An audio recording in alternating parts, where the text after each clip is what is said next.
Hello students, আজকে আমি class 12 এর হ্যালো অ্যালকেন হ্যালো অ্যারিন চ্যাপ্টারটা শুরু করছি। হ্যালো অ্যালকেন কাকে বলে? অ্যালকেনের হাইড্রোজেন যদি একটা হ্যালাইড গ্রুপ দিয়ে প্রতিস্থাপিত হয় তখন আমরা হ্যালো অ্যালকেন পেয়ে থাকি RX। এখানে X ইকুয়ালস টু কি হতে পারে? ফ্লোরিন, ক্লোরিন, ব্রোমিন, আয়োডিন হতে পারে। এখানে দেখো আমি কয়েকটা হ্যালো অ্যালকেন লিখেছি। ফার্স্টেরটা 1 ডিগ্রি অ্যালকিল হ্যালাইড, সেকেন্ডেরটা 2 ডিগ্রি অ্যালকিল হ্যালাইড, থার্ডেরটা 3 degree alkyl halide. 1 degree, 2 degree, 3 degree তোমরা 11-এ অলরেডি শিখেছো। এই কার্বনের সাথে একটা কার্বন অ্যাটাচড, তাই এটা 1 ডিগ্রি। এই কার্বনের সঙ্গে দুটো কার্বন অ্যাটাচড, তাই এটা 2 ডিগ্রি। এই কার্বনের সঙ্গে 3টে কার্বন অ্যাটাচড, তাই এটা 3 ডিগ্রি অ্যালকিল হ্যালাইড। আমরা অ্যালাইলিক হ্যালাইড শিখব। অ্যালাইলিক পজিশন কাকে বলে? ডবল বন্ডের পাশের কার্বনকে বলে অ্যালাইলিক পজিশন।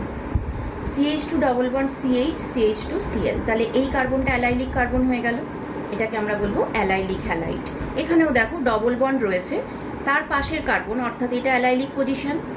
এখানে একটা ক্লোরাইড যুক্ত আছে, তাহলে এটা অ্যালাইলিক হ্যালাইড। এখানেও দেখো ডবল বন্ডের পাশের কার্বনে ব্রোমাইড যুক্ত আছে, তাহলে এটা allylic bromide.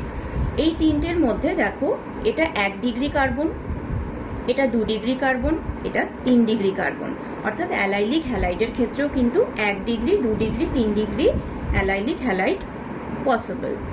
Next vinylic halide.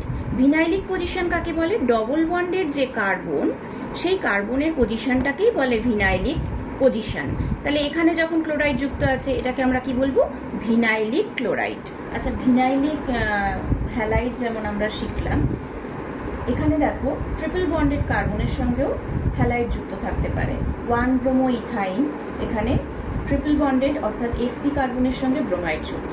এখানেও দেখো 1 ক্লোরোপ্রোপাইন, এখানেও sp কার্বনের সঙ্গে অর্থাৎ ট্রিপল বন্ডেড কার্বনের সাথে ক্লোরাইড যুক্ত হতে পারে। এখানে দেখো 3টে যৌগ লিখেছি, এগুলো অ্যারোমেটিক যৌগ। এটা মোনোক্লোরোবেনজিন, ডাইব্রোমোবেনজিন এবং ট্রাইব্রোমোবেনজিন, অর্থাৎ হ্যালোজেনের সংখ্যা এখানে একটা আছে বলে মোনো, এখানে দুটো আছে বলে ডাই এবং 3টে আছে বলে tribromobenzene. Preparation of alkyl halide. ফার্স্টে যেটা করব, অ্যালকোহল থেকে কিভাবে অ্যালকিল হ্যালাইড তৈরি করা যায়। ROH মানে অ্যালকোহল, এর সঙ্গে হ্যালোজেন অ্যাসিডের বিক্রিয়া হচ্ছে HX। HXটা কি হতে পারে? HCl, HBr, HI হতে পারে। এই রিয়াকশনের ফলে পাওয়া যাচ্ছে RX এবং H2O। দেখো, যদি 1 ডিগ্রি অ্যালকোহল নেওয়া হয় অর্থাৎ ROH, তার সঙ্গে হ্যালোজেন অ্যাসিডের বিক্রিয়া হচ্ছে, অর্থাৎ ফার্স্ট স্টেপে প্রোটোনেশন হবে। অক্সিজেনের যে লোন পেয়ার সেটা প্রোটনকে গ্রহণ করবে, তার ফলে তৈরি হবে ROH2+। এই ROH2+কে X- ব্যাক সাইড থেকে অ্যাটাক করবে এবং H2O লিভিং গ্রুপ হিসেবে বেরিয়ে যাবে, তৈরি হয়ে যাবে RX। রিয়াকশনটা কিন্তু SN2 মেকানিজমে হবে, যেহেতু এটা 1 ডিগ্রি অ্যালকোহল ছিল এবং 1 ডিগ্রি অ্যালকোহল থেকে 1 ডিগ্রি কার্বোক্যাটায়ন তৈরি হয়ে যদি SN1 পাথে রিয়াকশনটা হতো, 1 ডিগ্রি কার্বোক্যাটায়ন খুব কম স্টেবল বা অস্থায়ী বলে রিয়াকশনটা SN1 পাথে যাবে না। এটা একটাই সিঙ্গেল স্টেপে হবে SN2 পাথে, অর্থাৎ একটাই স্টেপে X- অ্যাটাক করবে এবং H2O প্লাস মানে H2O হিসেবে বেরিয়ে যাবে, তৈরি হবে RX। 2 ডিগ্রি এবং 3 ডিগ্রি অ্যালকোহলের ক্ষেত্রে রিয়াকশনটা SN1 মেকানিজম ফলো করে। ROH ফার্স্ট স্টেপে প্রোটোনেশনের ফলে তৈরি করে ROH2+। নেক্সট স্টেপে H2O বেরিয়ে যায় লিভিং গ্রুপ হিসেবে এবং R+ তৈরি হয়, অর্থাৎ কার্বোক্যাটায়ন তৈরি হয়। এই স্টেপটা RD স্টেপ, অর্থাৎ রেট ডিটারমাইনিং স্টেপ এবং স্লোয়েস্ট স্টেপ। এই যে কার্বোক্যাটায়ন তৈরি হলো, এখানে X- অ্যাটাক করে, অর্থাৎ এই যে হ্যালোজেন অ্যাসিড আমরা নিয়েছিলাম তার দুটো পার্ট H+ এবং X-। H+ ফার্স্ট স্টেপে রিয়াকশন করেছে, এখন পড়ে রয়েছে X-, সে কার্বোক্যাটায়নকে অ্যাটাক করবে, তৈরি হবে RX। এখানে কার্বোক্যাটায়ন যেটা তৈরি হবে 3 ডিগ্রি হতে পারে, 2 ডিগ্রি হতে পারে এবং স্টেবিলিটির অর্ডার কার্বোক্যাটায়নে 3 degree greater than 2 degree greater than 1 degree. তাই রিঅ্যাক্টিভিটি অফ অ্যালকোহল কিন্তু 3 degree greater than 2 degree greater than 1 degree এটা ফলো করে। অ্যালকিল ক্লোরাইড তৈরি করব। গ্রোভের পদ্ধতি অর্থাৎ গ্রোভস প্রসেসে আমরা এটা বানাবো। 1 ডিগ্রি বা 2 ডিগ্রি অ্যালকোহল নিতে হবে, তার সঙ্গে লাগবে HCl গ্যাস এবং অ্যানহাইড্রাস জিঙ্ক ক্লোরাইড। তৈরি হয়ে যাবে 1 ডিগ্রি এবং 2 ডিগ্রি অ্যালকিল ক্লোরাইড। যদি 3 ডিগ্রি অ্যালকিল ক্লোরাইড বানাতে হয় তাহলে কিন্তু অ্যানহাইড্রাস জিঙ্ক ক্লোরাইড লাগবে না, অনলি HCl গ্যাস দিলেই কিন্তু রিয়াকশনটা হবে। তার কারণটাও আমি বলে দিচ্ছি। আচ্ছা, প্রথমে বলি এখানে কেন অ্যানহাইড্রাস জিঙ্ক ক্লোরাইড নেওয়া হয়েছে। এখানে জিঙ্ক ক্লোরাইড লুইস অ্যাসিড হিসেবে কাজ করেছে।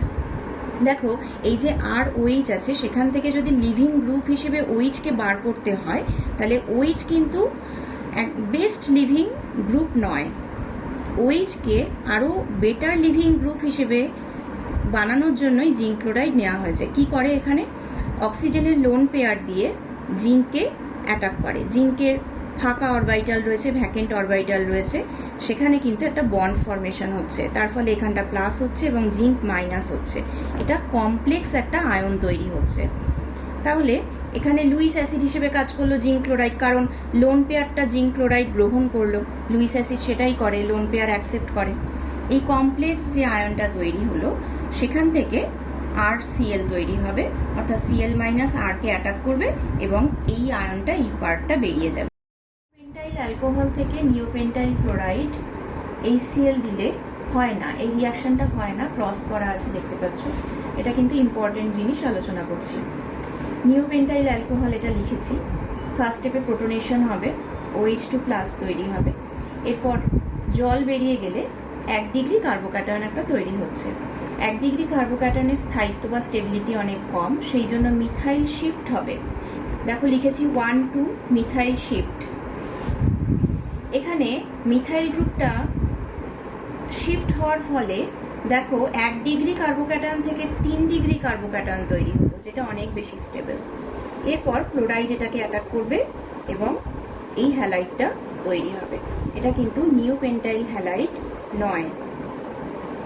তাহলে দেখতে পাচ্ছ নিওপেন্টাইল অ্যালকোহল থেকে এটা কিন্তু ইউজুয়াল রিয়াকশন হলো না।